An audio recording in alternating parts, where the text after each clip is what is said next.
90% des dirigeants d'entreprises aux États-Unis disaient avoir une stratégie, mais seulement 10% déclaraient réussir à la mettre en œuvre de manière satisfaisante. C'était le constat effectué dans les années 1990 par Robert Kaplan et Douglas Norton. Voilà un constat qui était pour le moins intrigant.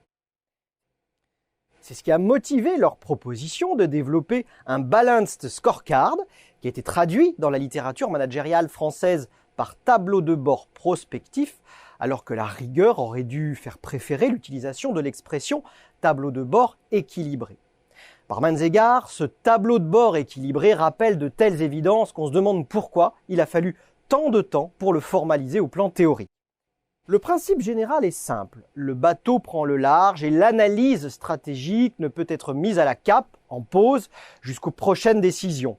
C'est au contraire la phase du pilotage, du suivi, du regard sur les évolutions des contextes comme des données internes qui doit s'ouvrir. Et c'est à cela que sert le tableau de bord équilibré dont Kaplan et Norton confient qu'ils se sont inspirés des pratiques d'entreprises françaises pour le formaliser.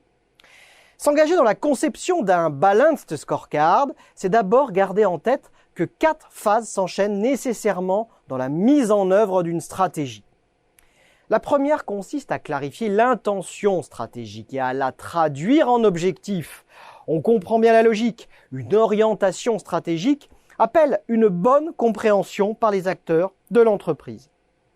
La deuxième étape incite à communiquer les objectifs et les indicateurs en interne pour emporter une adhésion la plus large possible et harmoniser les initiatives stratégiques.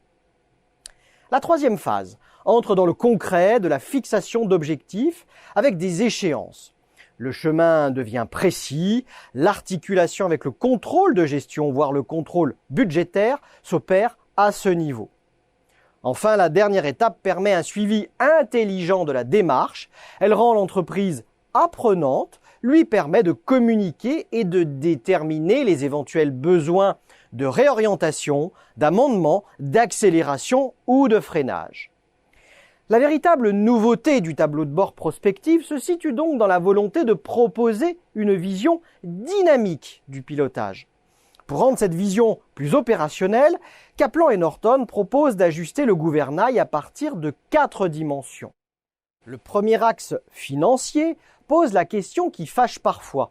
Il s'agit de se demander que devons-nous impérativement apporter aux actionnaires. Il s'agit ici de choisir les indicateurs financiers, tels que le retour sur capital ou la profitabilité d'un projet, qui répondent le mieux aux attentes des investisseurs et à ce que l'entreprise leur apporte. Le deuxième axe répond à la question « Que devons-nous apporter absolument à nos clients ?» Il vise à identifier précisément les segments de marché sur lesquels l'entreprise se positionne, à évaluer les attentes, à identifier le chiffre d'affaires généré par chacun d'eux. L'entreprise peut alors s'attacher à définir quelques mesures clés, taux de satisfaction, taux de fidélité, coût d'acquisition d'un nouveau client, rentabilité selon les segments visés. Le troisième axe dit processus interne a trait à la qualité des produits et des prestations.